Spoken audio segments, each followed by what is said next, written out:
1장 3절로 6절 말씀을 통해서 구원의 삶이라고 하는 제목으로 하나님 말씀 증거하겠습니다. 에베소서 강의 네 번째 시간입니다. 우리가 에베소서 말씀을 통해서 그리스도인이 누구인지에 대해서 지금 배우고 있습니다. 그리스도인이 누구인지를 안다는 것, 그것은 우리 자신에 대한 정체성을 분명히 아는 것입니다. 내가 누구인지를 아는 것, 그것은 내가 어떤 사람이고 무엇을 해야 될 사람이고 또 내가 하나님께로부터 받은 것이 무엇인지 이것을 안다는 것은 참으로 중요합니다.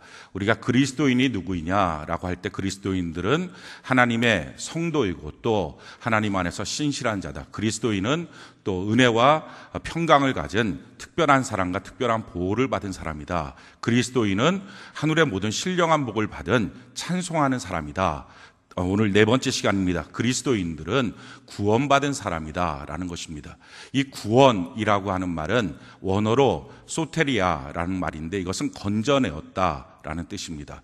죄로부터 건져내고 또 마귀로부터 건져내고 사망으로부터 건져내서 하나님의 자녀가 되었다. 이것이 바로 구원입니다. 이 구원받았다라고 하는 말은 우리에게 있어서 참 놀라운 하나님의 은혜와 축복을 가르쳐주고 있습니다. 구원이라고 하는 말을 한마디로 오늘 성경이 이렇게 말씀하고 있는데 우리 에베소서 1장 3절 우리 같이 한번 읽어볼까요? 에베소서 1장 3절 같이 한 목소리 시작. 찬송하리로다 하나님 곧 우리 주 예수 그리스도의 아버지께서 그리스도 안에서 하늘에 속한 모든 신령한 복을 우리에게 주시되. 자, 구원이라고 하는 게 뭐냐? 하늘에 속한 모든 신령한 복을 예수 그리스도 안에서 우리에게 주신 것입니다. 이게 바로 구원이에요. 그러니까 우리가 구원이라고 하는 말을 교회에서 하도 많이 듣다 보니까 구원이 뭐냐? 죽고 나서 천국 가는 거다. 그냥 이 정도 생각을 합니다. 그래서 당신 구원받았습니까? 예, 구원받았습니다. 난 죽고 나서 영원한 천국 갑니다. 그냥 그걸로 끝난다고 생각을 합니다. 근데 그렇지가 않고요. 구원이라고 하는 게 뭐냐? 하늘에 속한 모든 신령한 복. 그러니까 상상할 수 없는 하늘에 속한 모든 신령한 복을 예수 그리스도 안에서 내게 주신 것. 이게 구원입니다. 그러니까 성경 전체 내용을 보면 사실은 하나님이 사람을 창조하셨어요. 그 사람과 교제하기를 원하셨습니다. 근데 그 사람이 타락을 했어요. 그래서 그 타락한 사람을 건져내온 것, 예수 그리스도를 보내서 건져낸 것, 이게 구원이죠. 그리고 그 구원받은 성도들이 어떻게 살았느냐의 스토리, 이게 성경입니다. 그러니까 하늘에 속한 모든 신령한 복이라는 말은 다른 말로 말하면 이 성경 전체입니다. 그러니까 구원받았다라고 하는 말은 이 성경의 전체 내용을 내 것으로 받았다라는 것입니다. 그래서 사실은 한두 시간을 통해서 구원이 뭐냐 이거 설명할 수가 없습니다. 너무 방대한 분량입니다. 그래서 여러분들이 창세기서부터 요한계시록까지 읽어가면서 야, 이 사람들이 구원받은 사람들이 이렇게 사는구나, 이런 은혜와 축복을 누렸구나, 이런 기적들을 누렸구나, 그게 다 구원받은 사람들, 하늘에 속한 모든 신령한 복을 받은 사람들이구나, 그리고 나도 구원받은 사람으로서 이 은혜와 복을 받는 것이구나 하는 것을 깨닫는 것입니다. 우리가 왜 성경을 읽습니까? 이 성경은 성경이기 때문에 읽는 게 아니라 구원받은 사람들의 이야기거든요. 다른 말로 말하면 구원받은 저와 여러분들의 이야기입니다. 근데 문제는 구원받은 저와 여러분들이 구원받은 사람들의 그 삶이 뭔지 모르니까, 그 가치가 뭔지를 모르니까 그거를 구할 생각도 안 하고 누릴 생각도 못 하고 있다라는 것입니다. 그래서 성경을 읽으면서 이것이 나의 삶인데, 이것이 내가 살아야 될 삶의 모습인데 하는 걸 깨닫고 그것을 누려가도록 하나님 앞에 구하는 것, 이것이 바로 성경을 읽는 이유입니다. 그러니까 하늘에 속한 모든 신령한 복, 이게 구원이에요. 자, 이 구원의 하늘에 속한 모든 신령한 복을 우리가 그럼 집약해서 오늘 세 가지만 좀 집약을 해서 좀 말씀을 드리려고 합니다. 그 외에도 너무 방대한 내용이지만 여러분들 이건 성경을 읽어가시길 바라고요. 세 가지로만 집약을 해서 좀 말씀을 드리려고 합니다. 제일 첫 번째, 구원받았다라고 하는 것은 뭐냐? 그것은 예수 그리스도 밖에서 예수 그리스도 안으로 들어가는 것. 이게 구원받은 것입니다. 자, 1장 3절 다시 한번 읽어볼까요? 에베소서 1장 3절 같이 한 목소리 읽어봅시다. 시작. 찬송하리로다 하나님 곧 우리 주 예수 그리스도의 아버지께서 그리스도 안에서 하늘에 속한 모든 신령한 복을 우리에게 주시되. 그러니까 예수 그리스도 안으로 들어가는 것입니다. 예수 그리스도 밖에 있던 사람이 그 안으로 들어가는 것, 이게 구원입니다. 성경이 이렇게 말하고 있습니다. 에베소서 2장 12절로 13절에 보면 그때 너희는 그리스도 밖에 있었고 이스라엘 나라 밖의 사람이라 약속의 언약들에 대하여는 외인이요 세상에서 소망이 없고 하나님도 없는 자이더니 이제는 전에 멀리 있던 너희가 그리스도 예수 안에서 그리스도의 피로 가까워졌느니라. 예수 밖에 있던 사람, 그리스도 밖에 있던 사람이 그리스도 안으로 들어오는 것, 이게 구원입니다. 그러니까 구원이라고 하는 말은 예수 밖에, 예수와 무관했던 사람들이 예수 안으로 들어와서 예수 그리스도의 보호와 예수 그리스도의 인도를 받는 삶, 이게 구원이에요. 그러면 구체적으로 예수 그리스도 안에 들어왔을 때 우리에게 어떤 삶의 변화가 있게 되느냐? 여러분들이 아마 요즘에 성경 검색 기능들이 많이 있으니까 그걸 사용하면 그리스도 예수 안에서 또는 예수 안에서 이걸 치게 되면 그 내용들이 수없이 뜹니다. 근데 그 중에 중요한 거 몇 가지만 우리가 놓고서 오늘 이 시간에 말씀을 드리면, 첫 번째로 베드로전서 2장 10절, 9절 10절에 보니까 너희가 전에는 백성이 아니더니 이제는 하나님의 백성이요. 전에는 하나님의 백성 밖에 있었어요. 근데 예수 그리스도 안으로 들어왔어요. 하나님의 백성이 됐어요. 그랬더니 궁유를 얻지 못하였더니 이제는 궁유를 얻은 자가 되었습니다. 자, 이 말씀이 무슨 말씀이냐면 이거예요. 예수 믿기 전에는, 교회 다니기 전에는 참 힘들었어요, 삶이. 근데 교회 다니고 난 다음에, 예수 믿고 난 다음에 잘 알지는 못하는데, 예수님이 누군지 구체적으로 알지 못하는데 마음이 편해졌어요. 예전만큼 일하는 것이 그렇게 수고하지 않아도 뭔가 일이 풀리는 것 같아요. 그런 느낌이 들어요. 근데 그게 느낌이 아니고 확실한 거예요. 왜냐하면 궁유를 받지 못했다가 궁유를 받은 거예요. 이 궁유라는 말은 불쌍히 여김을 받는다는 거거든요. 우리가 살아가는 인생을 보면서 예전은 하나님이 불쌍히 여기지 않았어요. 왜? 하나님과 무관하니까. 근데 이제는 뭐가 됐습니까? 구원을 받고 나니까 하나님이 내가 사는 모습들, 내 흘린 눈물들을 보면서, 수고하는 땀을 보면서 불쌍하게 보는 거예요. 그러니까 하나님의 도와주는 손길이 나타나요. 그래서 이게 예수 그리스도 안으로 들어왔다는 것은 우리 인생에 하나님의 긍휼이 있기 시작했다라는 거예요. 자, 또 어떤 게 있느냐? 고린도후서 5장 17절에 보니까 그런즉 누구든지 그리스도 안에 있으면 새로운 피조물이라 이전 것은 지나갔으니 보라 새 것이 되었도다. 우리가 지난주 주일날에도 말씀드렸지만 그리스도 안에 있으면 새로운 피조물이에요. 이전 것은 지나가는 거예요. 그래서 사람들은 대부분이 과거의 영향을 받고 삽니다. 과거의 상처, 과거의 결핍. 그래서 자라보고 놀란 가슴, 소뚜껑 보고 놀란다고 멀쩡한 사람이 어떤 부분 하나만 건드리면 이상한 반응을 하는 것.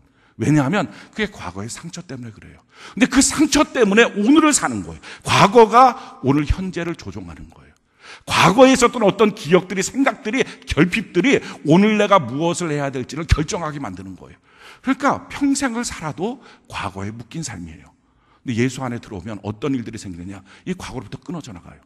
그래서 과거가 더 이상 나를 조종하지 않아요. 현재의 나의 삶을 무엇이 조종하느냐? 미래가 조종해요. 내가 영원한 천국에 가는데 그 영원한 천국에서 내가 주님과 더불어 살 텐데 그 천국을 위해서 나는 오늘 어떤 삶을 살까? 이걸 결정하기 시작해요. 새로운 피조물이 되는 거예요. 이전 것은 지나갔어요. 그래서 새 것이 되는 거예요. 자, 예수 그리스도 안에 있으면 어떤 일이 생기느냐? 빌립보서 4장 13절에 보니까 내게 능력 주시는 자 안에서 내가 모든 것을 할 수 있느라. 전에는요 열등감이 있었어요. 전에는 못하는 게 너무 많았어요. 한계가 너무 많았어요. 나 같은 게 뭘, 이런 생각을 했어요. 근데 예수님 안에 들어오니까 이런 말이 생기는 거예요. 하나님이 도와주신다면, 이런 단어들이 막 붙기 시작해요. 하나님이 함께 해주신다면 이라고 하는 마음이 생겨요. 그러니까 여호수아 갈렙처럼 저 가나안 땅 우리 정복할 수 있다, 저들 우리 밥이다 하는 자신감이 생겨요. 그러니까 예수 그리스도 안에 들어오면 삶에 대해서 우울증이 떠나가면서 자신감이 생겨요. 또 예수 그리스도 안에 있으면 어떤 일이 생기느냐? 고린도서 1장 20절에 보니까 하나님의 약속은 얼마든지 그리스도 안에서 예가 되니 그런즉 그로 말미암아 우리가 아멘하여 하나님께 영광을 돌리게 되었느니라. 하나님의 모든 약속, 이 성경 말씀 전체가 예수 그리스도 안에 들어오니까 내게 되는 거예요. 내 약속이 되는 거예요. 그래서 성경 읽다가 큐티하다가 하나님의 말씀 듣다가 하나님 내게도 저런 은혜 주세요, 저런 복을 주세요. 그럼 내게 된다는 거예요. 예수 그리스도 안에 들어오니까. 또 예수 그리스도 안에 들어오니까 어떤 일이 생기느냐? 로마서 8장 1절로 2절에 그러므로 이제 그리스도 예수 안에 있는 자에게는 결코 정죄함이 없나니 이는 그리스도 예수 안에 있는 생명의 성령의 법이 죄와 사망의 법에서 너를 해방하였습니다. 정죄하지 않고요, 정죄를 주지도 않아요. 전에는 정죄하는 게 너무 많았어. 조금만 그러면 내 탓이다, 내 탓이다. 조금만 그러면 나 같은 게 뭐, 이 자괴감이 한없었어요. 얼마나 이 자괴감이 많으냐. 막 죽고 싶을 만큼 자괴감이 많은 거예요.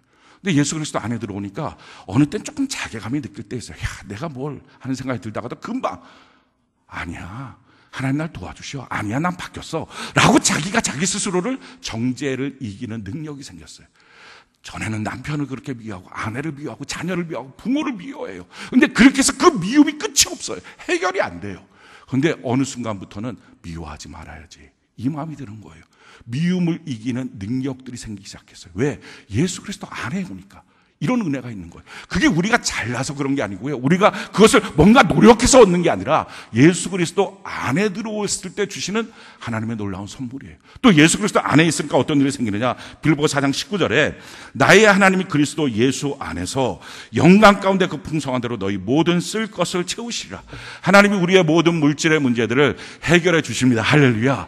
물론 욕심으로 구하는 것은 아니지만 꼭 필요한 것, 나의 쓸 모든 것들, 하나님이 그 영광 가운데 초라한 모습이 아니라, 구차한 모습이 아니라 채워주신다라고 하는 약속도 예수 그리스도 안에 있는 거예요. 이 예수 그리스도 안에서 받는 이 놀라운 약속들 다 뭡니까? 그게 구원받은 사람이 받는 구원의 은혜고 구원의 축복이에요. 그게 구원의 가치예요. 우리가 이걸 받은 거예요. 자, 두 번째, 구원을 받으면 그 구원의 가치가 뭐가 있느냐? 그것은요, 하나님의 섭리가 보여요. 이게 참 놀라운 거거든요. 내 인생에서 하나님이 나를 어떻게 섭리하시는지 하나님의 손길이 보이기 시작해요. 자, 구원받는 것 조건이 뭡니까? 구원받는 조건은요, 하나님의 택하심이에요. 그 다음에 하나님의 때에 부르세요. 부르신 하나님 앞에 우리가 믿음으로 고백을 해야 돼요.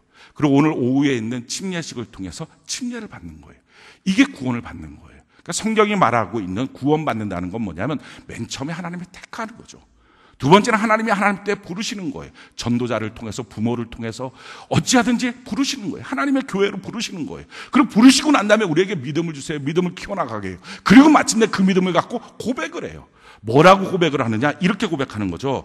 로마서 10장 9절로 10절에 내가 만일 내 입으로 예수를 주로 시인하며 또 하나님께서 그를 죽은 자 가운데 살리신 것을 내 마음에 믿으면 구원을 받으리라. 사람이 마음으로 믿어 의에 이르고 입으로 시인하여 구원을 받느니라. 그러니까 이 고백을 하는 거예요. 그리고 나서 그 고백한 것처럼 침례를 받는 거예요. 마가복음 16장 16절에 믿고 침례를 받는 사람은 구원을 받는다. 이 네 가지가 이루어졌을 때 하나님의 구원을 받았다. 이것을 우리가 성경적으로 인정을 하게 되는 거죠. 그런데 그 가운데 꼭 필요한 조건이 뭡니까? 내가 믿음으로 고백하는 거예요. 마음으로 믿고 고백하는 거예요. 뭐라고 고백하느냐? 예수님 나의 주인입니다. 이 고백이거든요. 이게 너무 놀라운 고백이에요. 이게 웬만한 사람들 잘 안 돼요. 이게 택하고 부르심을 받은 사람만 되는 거죠. 그래서 예수님 나의 주인입니다 고백하는 순간에 뭐가 됩니까? 예수님이 주인이고요, 나는 주인 자리에서 내려오는 거예요. 내가 종이 되는 거예요. 내가 주인 자리에서 내려오는 순간부터 뭐가 보입니까? 주인 대신 하나님이 보여요. 왜 그전에는 안 보였을까? 내가 주인으로 있으니까 진짜 주인이었던 하나님이 안 보이는 거예요. 내가 주인처럼 움직이니까. 그런데 내가 어느 날 내 인생의 주인 자리에서 내려와요. 그러고 나서 보니까 내 인생의 진짜 주인이 하나님이구나. 하나님이 보여요. 자, 하나님이 보이고 나니까 뭐가 보입니까? 내 인생은 그냥 내가 허겁지겁 살아온 인생이 아니라 하나님이 섭리하셨구나. 하나님이 인도에 오셨구나. 하나님의 은혜로 지금 여기까지 나를 만들어 오셨구나. 이게 보여지는 거예요. 우리가 요셉의 사건을 통해서 이것을 알 수 있어요. 요셉이라고 하는 사람이 형들에게 팔려요. 또 노예로 갔다가 그 주인 아내를 통해서 옥에도 모함을 받아서 가기도 하고 억울한 인생을 13년을 삽니다. 근데 그러다가 마침내 총리가 되죠. 하나님의 은혜 가운데 총리가 되죠. 자, 총리가 되고 난 다음에 흉년이 들었을 때 형들이 찾아왔어요. 그리고 나서 그 스토리 가운데 결국은 형들이 회개하고 돌이켜서 우리 잘못했다. 요셉도 아니다. 괜찮다. 걱정하지 마라. 당신들이 판 게 아니고 하나님이 날 보낸 거다. 라고 말하면서 화해가 극적으로 이루어졌어요. 근데 화해가 됐는데 요셉은 진짜 용서를 했거든요. 근데 형들은 용서받은 느낌이 안 들었어요. 왜냐하면 자기의 죄가 그렇게 괜찮아라고 하는 말 한마디로 해결될 것처럼 안 느껴졌거든요. 우리도 그런 게 너무 많아요. 자기의 죄의 경중을 따져요. 그래서 어떤 죄는 괜찮아, 내가 용서할게, 이 말로 해결될 정도라고 생각하고요. 어떤 죄는 어림도 없다고 생각해요. 그래서 그렇게 말해도 여전히 나는 죄인이야, 여전히 나는 죄인이야, 이게 있어요. 근데 예수 그리스도 안에 들어오면요, 십자가의 보혈로 이게 다 용서받았다, 이걸 깨닫게 되는 거죠. 근데 지금 이 형들은요, 그 용서의 은혜를 모르고 있었어요. 그러고 난 다음에 결국은 아버지가 돌아가세요. 그러니까 또 큰일 난 거예요. 아버지가 돌아가셨으니 이 요셉이 이제는 아버지의 눈치 볼 것도 없이 우리를 향해서 막 우리를 자기를 팔았던 죄에 대해서 다 안갚음을 할 거다. 그래갖고 형들이 요셉한테 가서 싹싹 풀면서 우리가 당신 종입니다, 우리 한 번만 봐주세요. 근데 요셉이 울어요. 왜 이렇게 믿지 못하냐고, 왜 이렇게 답답하게 사냐고 울어요. 울면서 했던 말이 이 말이에요. 창세기 50장 19절 20절에 보니까요, 요셉이 그들에게 이르되 두려워하지 마소서, 내가 하나님을 대신하리까. 하나님 자리에서 내려왔어요. 자기가 하나님을 대신하지 않아요. 자, 하나님 자리에서 내려오고 나니까 뭐가 됩니까? 하나님의 인도가 보여요. 형들이 판 게 아니라 하나님이 보내신 거구나. 그렇다면 뭐하러 형들을 향해서 그렇게 이를 바득바득 깔면서 내가 미워할까? 용서가 되는 거예요. 우리가 하나님 자리에서 내려오고 나면요, 용서 못할 일이 없어요. 또 한 가지 더 놀라운 사실, 용서가 될 뿐만 아니라 이렇게 고백해요. 20절에 보니까 당신들은 나를 헤아려야 했으나 하나님은 그것을 손으로 바꾸사 오늘과 같이 많은 백성의 생명을 구원하게 하시려 하셨나니. 또 한 가지가 뭐예요? 당신이 나한테 해를 행했습니다, 악을 행했습니다. 그건 변치 않은 사실이죠. 분명한 사실이에요. 우리가 지나가는 인생 가운데 우리한테 악을 행하고 해를 주는 사람들이 분명히 있을 거예요. 그건 변치 않는 사실이에요. 예수 그리스도 안에 있다고 해서 그게 바뀌어지진 않아요. 근데 그 해석이 바뀌어져요. 어떻게 해요? 당신은 나한테 해를 줬지만 하나님은 그때마다 날 섭리하신 하나님, 나의 주인 되신 하나님이 다 선으로 바꿔주셨습니다. 할렐루야. 사람들의 노를 예수로 바꿔주셨다는 거예요. 이게 믿어지는 거예요. 하나님의 섭리를 보는 눈이 생겨요. 그러니까 어떻게 됩니까? 과거는 용서가 되고요, 미래는 담대함이 생겨요. 또 다른 사람들이 나한테 공격할 수 있지만 하나님은 이 모든 것을 예수로 바꿔주신다. 할렐루야. 그게 돈이 두렵지가 않아요. 사람이 두렵지가 않아요.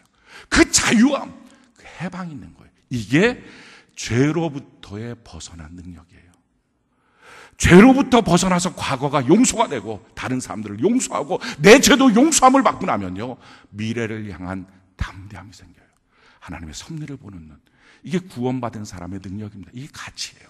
자, 세 번째, 오늘 이 두 가지는요, 지난주에 말씀드렸던 내용을 좀 보강해서 설명을 드린 거고, 오늘 이 세 번째 말씀을 드리려고 그래요. 구원받았다라고 하는 건 뭐냐? 하나님이 예비한 삶을 사는 것, 이게 구원받은 거예요. 우리가 구원받았다라고 말할 때 오늘 성경이 이렇게 말하고 있어요. 오늘 5절 같이 한번 볼까요? 5절 6절, 에베소서 1장 5절 6절 우리 같이 한번 읽어봅시다. 시작. 그 기쁘신 뜻대로 우리를 예정하사 예수 그리스도로 말미암아 자기의 아들들이 되게 하셨으니 이는 그가 사랑하시는 자 안에서 우리에게 거저 주시는 바 그의 은혜의 영광을 찬송하게 하려는 것이라. 하나님의 예정이 있다는 거예요. 하나님이 우리 인생을 향해서 예정해 놓으셨다는 거예요. 그래서 하나님은요, 나를 구원하시고 난 다음에 방치하시는 게 아니라, 아니, 부모가 자기 자녀를 낳아도 그 자녀 살 수 있도록 그 자녀 누울 수 있는 침대도 미리 갖다 놓고, 애 낳고 나서 갖다 놓는 거 아니잖아요. 그 아이 낳기 전에 다 준비해요. 베네저골이라고 막 그런 것까지 다 준비하고요. 다니면서 막 애가 무슨 양말을 신는 게 필요하다, 그 조그마한 양말도 사면서 기뻐하고 싹 준비해요. 자기가 준비 못한 건 친구들이 와서 베이비 샤워라고 막 다 준비해줘요. 뿐만 아니에요. 아이 학비도 미리 저축해놓고 대학 가는 거 미리 해놓고. 우리 인간들도 그래요. 근데 우리 하늘의 아버지가, 그 전능하신 하나님이 우리 인생 구원해놓고 네가 알아서 살아라, 그렇게 안 해요. 우리 인생을 예정해 놓으셨다고요. 다 준비해 놓으셨다고요. 가장 먼저 준비해 놓으신 게 뭡니까? 영원한 천국이에요. 구원받으신 분들은 다 알 거예요. 그리고 다 믿을 거예요. 우리가 죽고 나면 영원한 천국에 간다. 할렐루야. 이거 안 믿는 사람이 있습니까? 다 믿어요. 영원한 천국에 간다. 자, 그러면 영원한 천국에 간다. 지금은 아직 안 갔으니까 천국까지 갈 때까지의 삶이 있을 거 아니에요. 제가 만약에 영원한 천국에 간다, 뭐 길게 잡아서 장수했다, 그래서 내가 50년 후에 내가 천국 간다 라고 한번 해봅시다. 50년 후에 천국 가는데 그 천국을 하나님 예배해 놓으신 거예요. 나 살도록 멋진 천국을 예배해 놓으셨어요. 그러한 다음에 나보고는 50년은 네가 알아서 살아, 그러다 와, 하지 않는다는 거예요. 너가 필요할 때마다 내가 잠깐 도와줄게, 그게 아니고 영원한 천국을 준비하신 하나님은 그 50년 후에 가는 그 천국의 그 50년 동안을 하나님이 다 예정해 놓으셨어요. 그 기쁘신 뜻대로 하나님 앞에 은혜의 영광을 찬송할 수 있도록 우리의 삶을 다 예정해 놓으셨다고요. 이분이 바로 하나님이에요. 오늘 이 사실을 믿는 것, 이게 중요합니다. 나의 인생, 예수님을 믿고 이제 구원받았다. 하나님이 나의 아버지가 되어주셨다. 그럼 아버지 하나님은 내 삶을 다 준비해 놓으셨다. 예정해 놓으셨다. 그래서 여호와 이레예요. 내 인생을 준비하신 하나님, 내 인생을 다 예비하신 하나님. 성경이 뭐라고 말하느냐? 에베소서 2장 10절, 우리 같이 한번 읽어볼까요? 에베소서 2장 10절 같이 한 목소리 시작. 우리는 그가 만드신 바라 그리스도 예수 안에서 선한 일을 위하여 지으심을 받은 자니 이 일은 하나님이 전에 예비하사 우리로 그 가운데서 행하게 하려 하십니다. 어떻게 하신다고요? 하나님이 내 인생을 이미 다 예비해 놓으셨다, 준비해 놓으셨다 하는 거예요. 요셉이 엉렁뚱땅 사니까 노예되고 옥에가고 그 안에서 또 열심히 사니까 총리되고, 그거 아니었다고요. 자기가 만든 인생이 아니고요, 하나님이 그 인생을 다 준비해 놓으신 거예요. 이스라엘 백성들을 애굽 땅에서 이끌어내신 하나님은 광야길을 통해서 가나안 땅까지 하나님이 다 예배해 놓으신 거라고요. 그거 아니고 이스라엘 백성이 잘하니까 그거 주고 못하니까 안 주고, 그게 아니고 예비해 놓으신 인생이라고요. 그래서 성경은요, 구원받은 삶이 뭐냐? 구원받은 삶은 앉아있는 삶이라는 거예요. 성경이 이렇게 말해요. 에베소서 2장 6절에 보니까 또 함께 일으키사 그리스도 예수 안에서 함께 하늘에 앉히시니. 하늘에 앉아있는 삶, 이게 구원받은 삶이에요.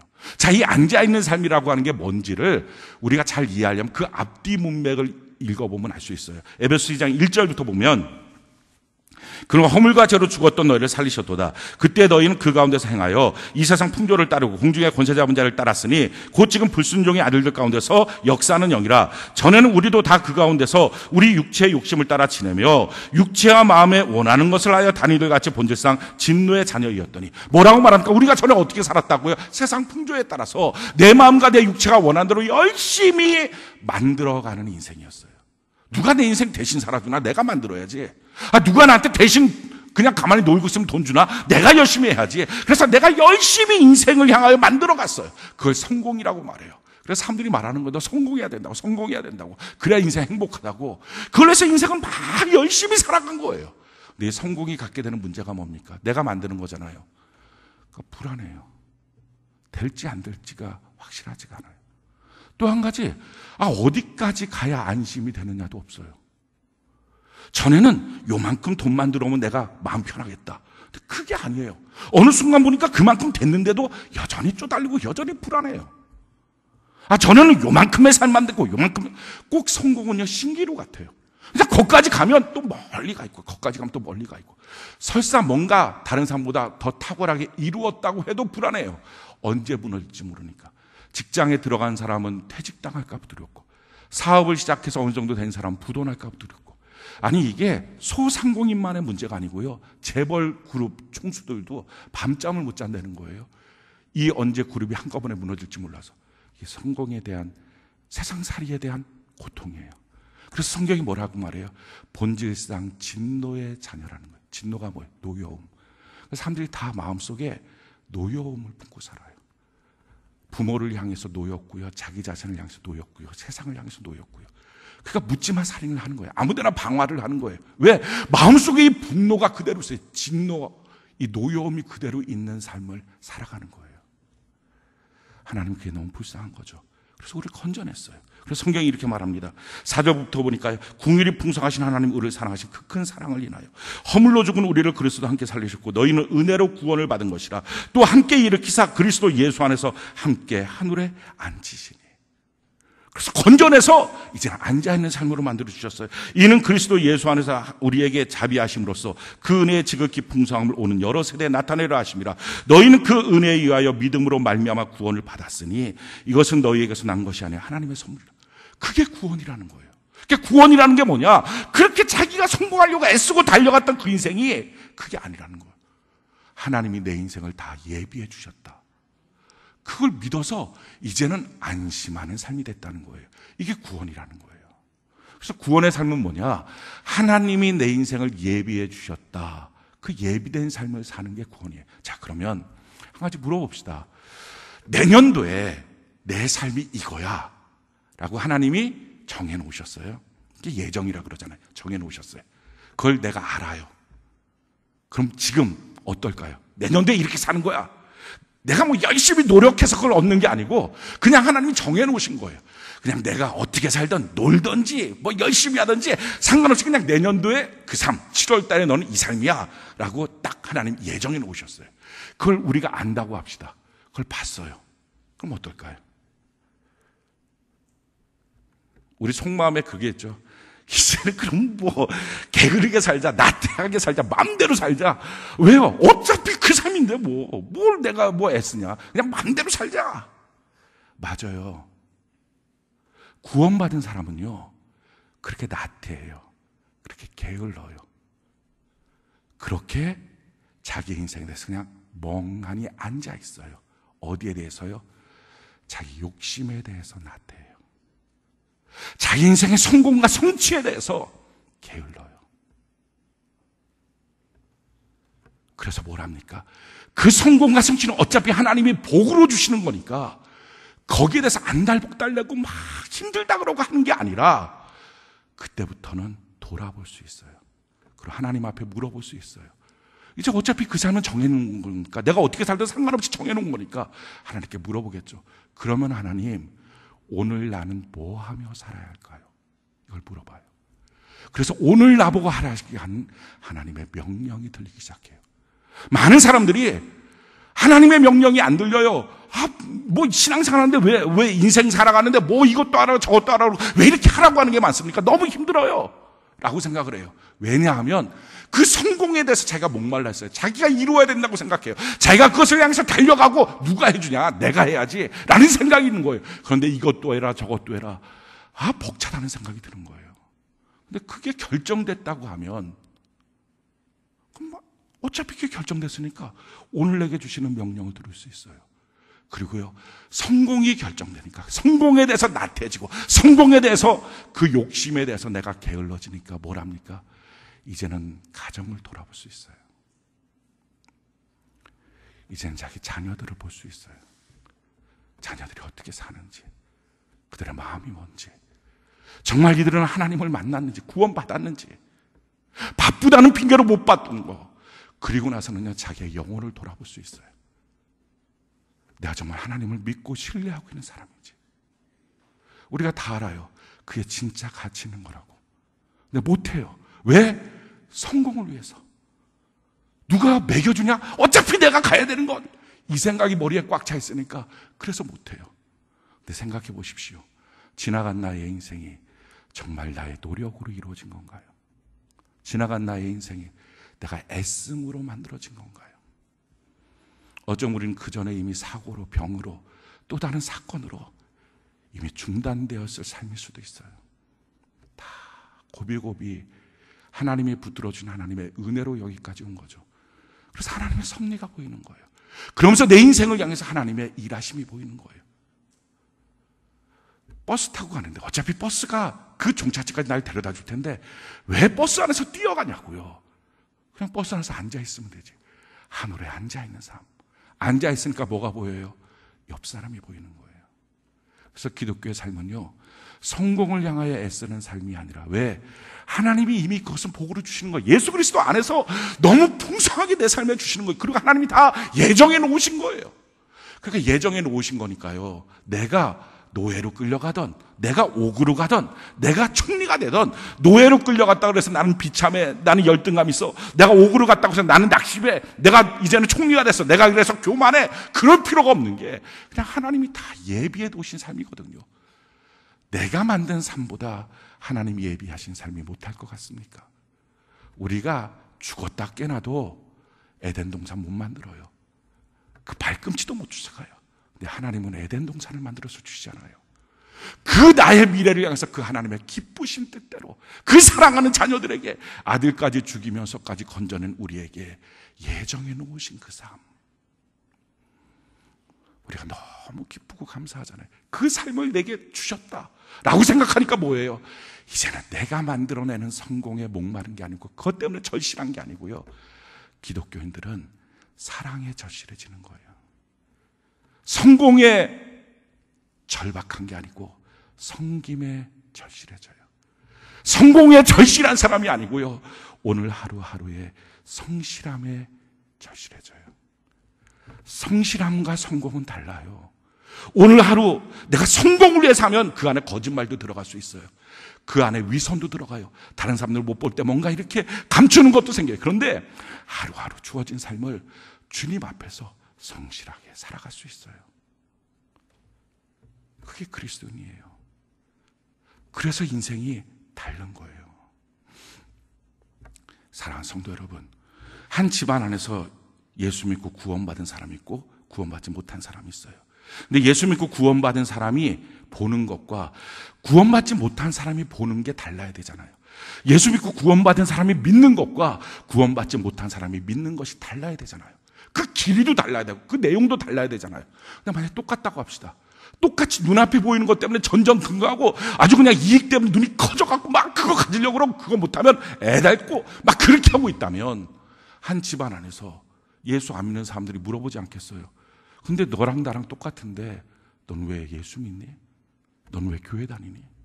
아니, 한 회사 안에서 구원받은 사람과 구원받지 못한 사람이 있다고 할 때 보는 게 다르고 믿는 게 달라야 되는데 똑같이 승진하고 똑같이 일하는데 막 아둥바둥하고 있다면, 서로 경쟁하고 미워하고 있다면 예수 믿지 않은 사람 물어보지 않겠어요?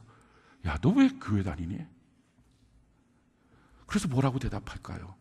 아, 교회 가면 위로를 받아. 세상살이 되게 힘들었는데 교회 가면 위로를 받아. 그러면 이렇게 말할 수 있어요. 야, 나는 성당 분위기가 훨씬 좋더라. 야, 엄숙하고. 야, 나는 거기서 위로받는다. 야, 나는 절에 가서 힐도 되고 공기도 좋고, 야, 그게 훨씬 좋더라. 뭐라고 말해주겠어요? 우리의 전도는요, 믿음의 탁월함으로 이루어지는 거예요. 시각의 탁월함으로 이루어지는 거예요. 하나님이 예비하신 삶이라는 것을 믿고 알기 때문에, 그러기 때문에 우리 인생에 대해서 무엇인가를 돌아보고 진짜 중요한 가치를 만들어갈 수 있어요. 문제는 이거죠. 우리가 그거를 보지도 못하고 믿지도 못한다는 거예요. 근데 우리 하나님은요, 우리에게 우리를 어떻게 이끌어갈지 그 미래를 보여주기를 원하신다는 거예요. 우리가 그 사실을 알아야 돼요. 우리가 모르고 그냥 쫓아가는 게 아니라 하나님이 우리 인생의 미래를, 내가 너를 이걸 준비해놨어, 이런 인생을 만들어놨어, 이거를 보여주기를 원하신다는 거예요.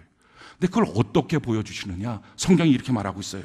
예레미야 33장 2절, 고린도전서 2장 9절로 10절에 기록된 바 하나님이 자기를 사랑하는 자들 위하여 예비하신 모든 것은 눈으로 보지 못하고 귀로 듣지 못하고 사람의 마음으로 생각하지도 못하였다 함과 같으니라. 오직 하나님이 성령으로 이것을 우리에게 보이셨으니 성령은 모든 것 곧 하나님의 깊은 것까지도 통달하십니다. 뭐라고 지금 말하고 있습니까? 사람이 자기 인생의 미래, 내년도에 무슨 삶을 살까 눈으로 못 본다는 거예요. 주변 상황 막 살펴서 이렇게 되게끔, 그게 아니라는 거예요. 귀로도 못 듣는다는 거예요. 사람들 얘기 조언 들어봤자 그거 갖고 소용없다는 거예요. 자기 혼자 막 궁리하고 생각하고 이걸로 내년도에 나의 삶이 이루어지지 않는다는 거예요. 하나님은 성령으로 오직 이것을 우리에게 보여주신다. 할렐루야.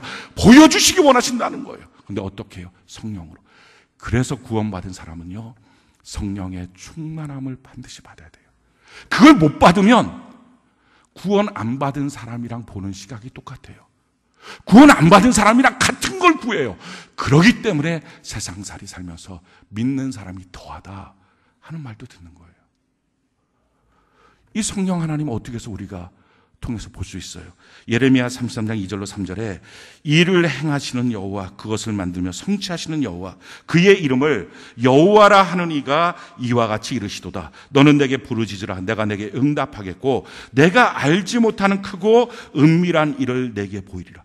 하나님이 일하신다고요. 하나님이 그 일을 성취하신다고요. 내가 내년도의 삶을 뭔가 만들어가는 게 아니라 하나님이 다 만드시고 이루신다고요. 그리고 나보고는 이렇게 말씀하시는 거예요. 너 하나님 앞에 부르짖어 기도해야 돼. 그러면 내가 널 위해서 뭘 준비했는지 보여줄 거야. 어저께 제가 교사 모임 가운데 물어봤어요. 하루에 기도의 분량이 얼마큼 되십니까? 제가 들었던 교사들 중에서 제일 기도 시간이 많은 사람은 하루에 한 30분 됩니다. 우리 너무 적어요. 택없이 적어요. 그러니까 하나님이 예비하신 것들을 보지를 못해요. 그걸 보지 못하니까 못 본 사람이니까, 구원 받았음에도 불구하고 못 본 사람이니까 어차피 세상 사람들과 똑같이 내년이 힘겨운 거예요. 내년이 벅찬 거예요. 그러니까 기도를 해도 내년에 하나님 뭐 주세요, 뭐 주세요, 뭐 주세요, 이렇게 주세요, 저렇게 주세요. 어떻게 보면 성공을 위한 기도밖에는 못해요. 사실은 성공을 위한 기도는 드릴 것도 없어요. 왜? 그건 어차피 내가 기도를 하든 말든 하나님이 정해놓으셨어요. 정해놓으신 거고요. 그 다음에 정말 내가 기도할 게 뭡니까? 내가 주의 길을 보게 하셔서 내게 예비한 것이 무엇인지를 깨닫고 내가 그거를 잘 할 수 있도록 준비하고, 또 한 가지, 지금 내가 돌봐야 될 사람이 누군지, 내가 누구를 사랑하며 섬겨야 될지, 그 사랑의 용기, 능력도 달라고. 이게 정말 기도할 제목이거든요. 근데 우리가 세상 삶이랑 똑같이 못 보니까 불교에서 하는 거랑 똑같이 비나이다 비슷하게 기도하는 거예요. 기도의 분량이 너무 적은 거죠. 또 한 가지, 아마 여러분들 중에서 이렇게 설교를 듣고 나서 안 믿어지시는 분들이 있을 거예요. 그렇게 하나님 나를 예비해 주셨다, 이게 안 믿어지는데요, 목사님. 어차피 가만히 생각해 보니까 내가 회사 다니면서 월급 받는 건데요, 내가 사업하면서 뭔가 아이템 얻어갖고 내가 뭔가 하는 건데요, 그게 안 믿어지는데요. 하나님이 예비하신 게 아니라 꼭 내가 하는 거고, 물론 인정하면 하나님이 도와주시는 건 있을 수 있지만 아닌 것 같은데요. 이 문제는 뭡니까? 믿음이 부족한 거죠. 그 믿음이 커져야 돼요. 우리가 계절이 바뀌어지는 것처럼 우리는 분명하게 믿고 있는 게 없어요. 지금 여름에 너무 더워요. 근데 더운데 우리는 알아요. 10월쯤만 되면 긴팔 입는다는 거. 그거 모르는 사람 없어요. 그래서 아무리 더워도요, 농에는 다 겨울옷도 있고요, 가을옷도 있어요. 그 덥다고 이제 우리나라는 여름만 있나 보다 하고 그거 다 버리는 사람 없어요. 그거 다 있어요. 그러다가 10월이 됐어요. 서늘한 날씨가 왔어요. 그래갖고, 그렇지, 긴팔 다 꺼내갖고 이제 정리하고 짧은 팔 다 집어넣어요. 그러니까 입었어요. 근데 그 다음날에 갑자기 기상이변이 되고 30도가 딱 된 거예요. 그러면, 야, 여름이다, 다시. 이제 다 긴팔 집어넣고 여름옷 꺼내자. 하는 사람 없어요. 아니야. 잠깐 더운 거야. 가을이 오고 겨울이 와. 우리 너무 잘 믿어요. 확실하게 믿어요. 하나님이 일하시는 것, 하나님이 만든 계절을 살고 있는 우리가 하나님이 만든 계절을 믿고 있는 것처럼 하나님이 내 인생에 해주시는 것을 이만큼 믿을 수 있다면, 설사 폭풍과 몰려와도, 내가 예측하는 인생길이 아닌 것 같은 상황이 몰려와도 흔들리지 않겠죠. 아니야, 하나님은 여전히 날 도와주시. 할렐루야. 우리 하나님 좋으신 하나님, 그 하나님 신뢰하게 되겠죠. 문제는 뭐예요? 그렇게 믿는 믿음이 너무 적은 거예요. 믿음이 어떻게 생깁니까? 믿음은요, 하늘에서 그냥 뚝 떨어지는 게 아니에요. 여러분들 가운데 혹시 그 믿음이 없습니까? 하나님 내 인생을 확실하게 예배해 주셨다, 이 믿음이 없습니까? 그래서 잘 안 믿어진다고 하십니까? 그렇다면 믿음을 갖도록 애쓰셔야 돼요. 어떻게 하면 믿음을 갖느냐? 로마서 10장 17절 우리 같이 한번 읽어볼까요? 로마서 10장 17절 같이 한 목소리 시작. 그러므로 믿음은 들음에서 나며 들음은 그리스도의 말씀으로 말미암았느니라. 그러니까 믿음은요, 그냥 하늘에서 뚝 떨어지는 게 아니고 하나님의 말씀을 막 듣고 애쓰고 기억하고 그 말씀을 읽고 보고 이 시간을 드리는 것을 통해서 내게 믿음의 분량이 커져요.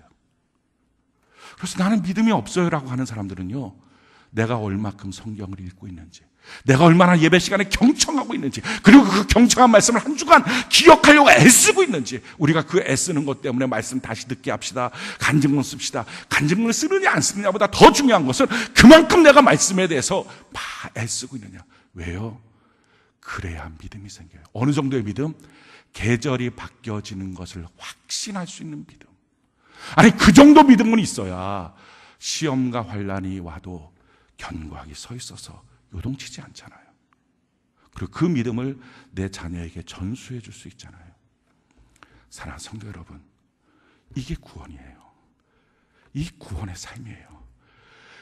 이 구원이라고 하는 것은요, 예수 그리스도 안에서 하늘에 속한 모든 신령한 복이에요.